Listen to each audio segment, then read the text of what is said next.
Eu estava vendo alguns vídeos aqui sobre a existência de Deus, debates ah, entre cristãos e ateus, etc. E me parece que existe uma espécie de pressuposto dentro do argumento do ateísmo e que eu não vejo os deístas ou teístas se voltarem contra ele. Talvez até faça sentido porque eu não vejo os próprios ateus argumentarem esse pressuposto. Quer dizer, eles não usam ele como uma premissa explícita, né? É um pressuposto, está lá escondido. Talvez eles até nem não tenham consciência dele. Mas eu acho que vale a pena, né? E é por isso que me propus a fazer esse vídeo, para explorar esse pressuposto, porque eu acho que ele pode esclarecer muito da visão do ateu, né? E ajudá-lo a sair disso.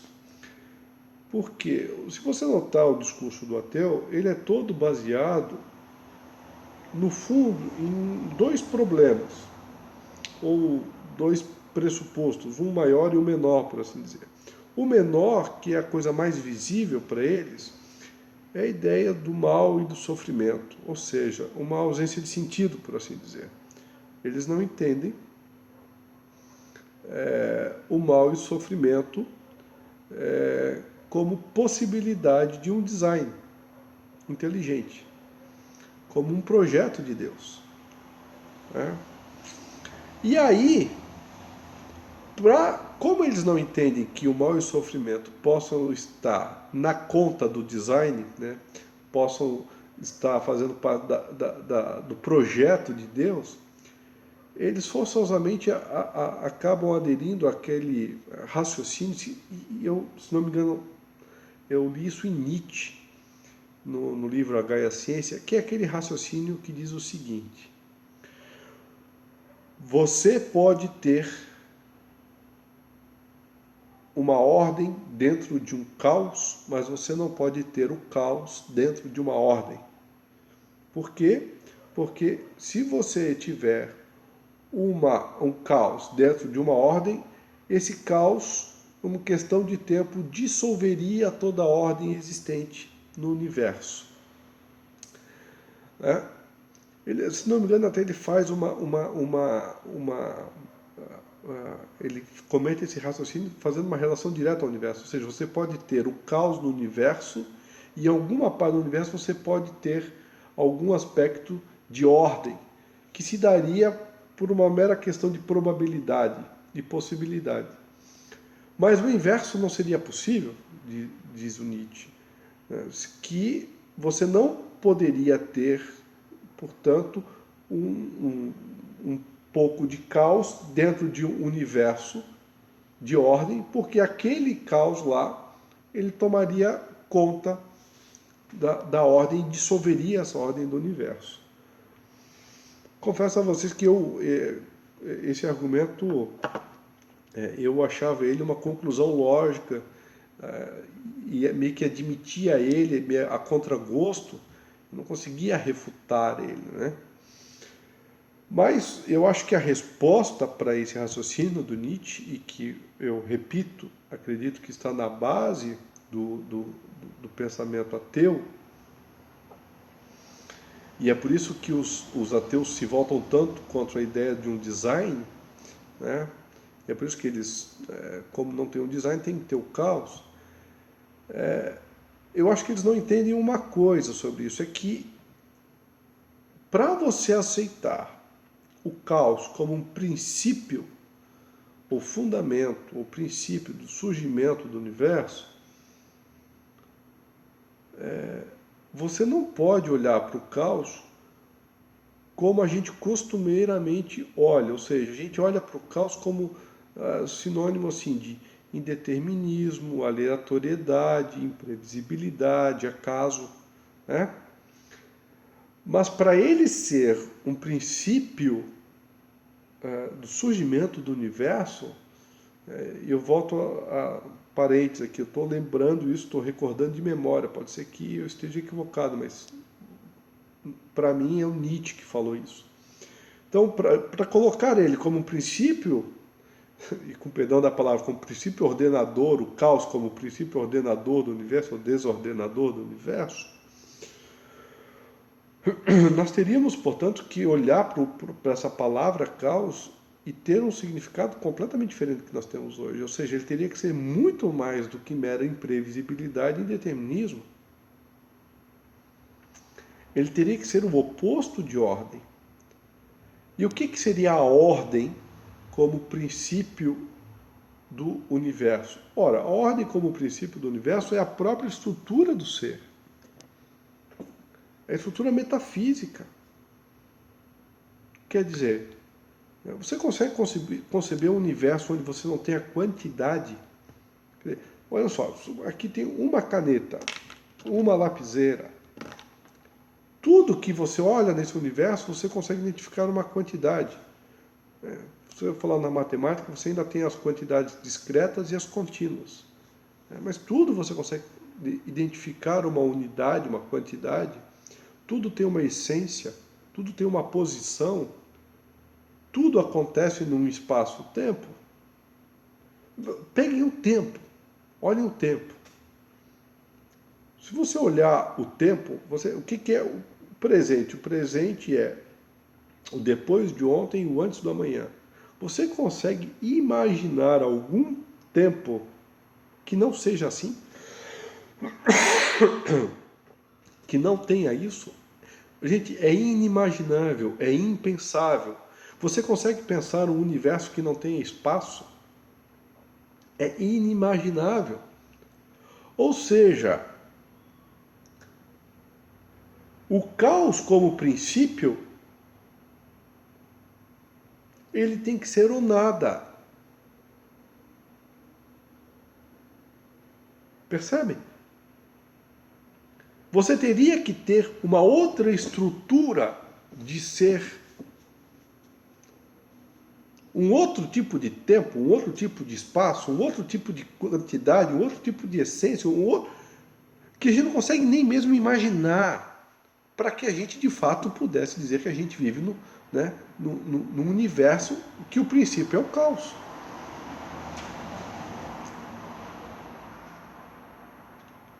Ou seja, o princípio, o caos como princípio do universo, conforme o Nietzsche falou, ele equivale ao nada. E do nada não vem nada. Se o Nietzsche tivesse anunciado assim, eu acho que teria ficado muito claro que é uma coisa sem sentido. Quer dizer, você, num universo de nada, você pode ter alguma ordem. Mas no universo de ordem, você não pode ter um nada. Fica uma coisa sem sentido. Mas para mim, no fundo, é isso que ele quer dizer. É isso que diz esse raciocínio de que você pode ter alguma ordem no caos, mas não pode ter o caos numa ordem. Então, todo o raciocínio dos ateus, ao negarem a existência de Deus, eles se apegam a um raciocínio que me parece assim uma impossibilidade absurda. Quer dizer, é óbvio, é evidente que o universo surgiu da ordem, surgiu de uma ordem. E é por isso que a história da humanidade, se você olhar para ela, você vai ver que a humanidade sempre buscou um sentido profundo. E esse sentido tem a ver com uma ordem. Porque se você olhar para o universo, você percebe claramente uma ordem nele. E uma ordem imutável. Uma ordem que não muda. E é por isso que a gente se pergunta por um sentido que não muda. Qual é o verdadeiro sentido da vida? E essas coisas assim. E aí, se você olhar para o universo dessa forma mais ampla, né?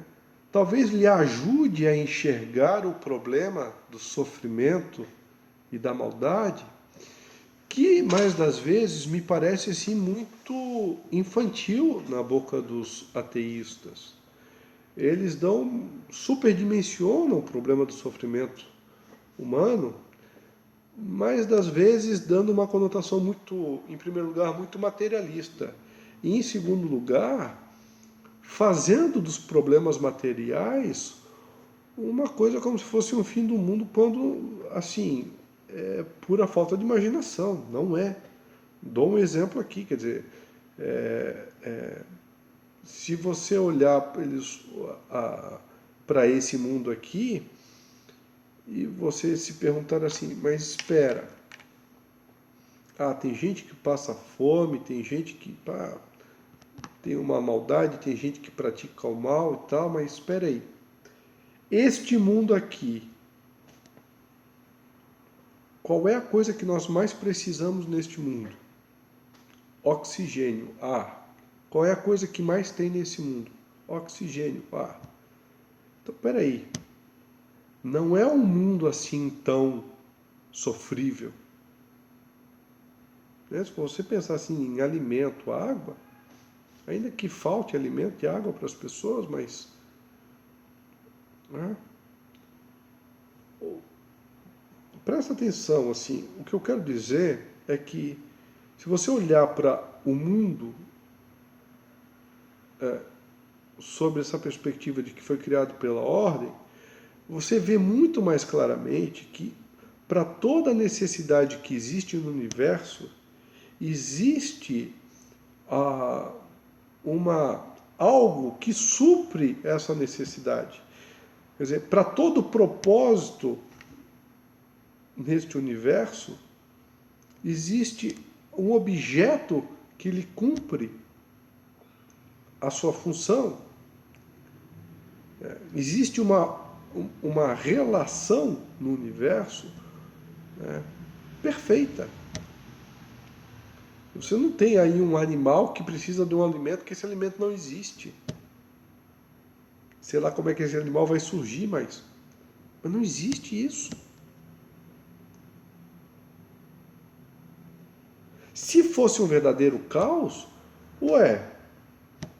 já não era para ter surgido aí um animal que não come nenhum tipo de alimento? Já não era para ter surgido ao menos um alimento que nenhum animal come? A gente não vê isso. Tudo tem um propósito nesse universo. A gente encontra um propósito em tudo. Então,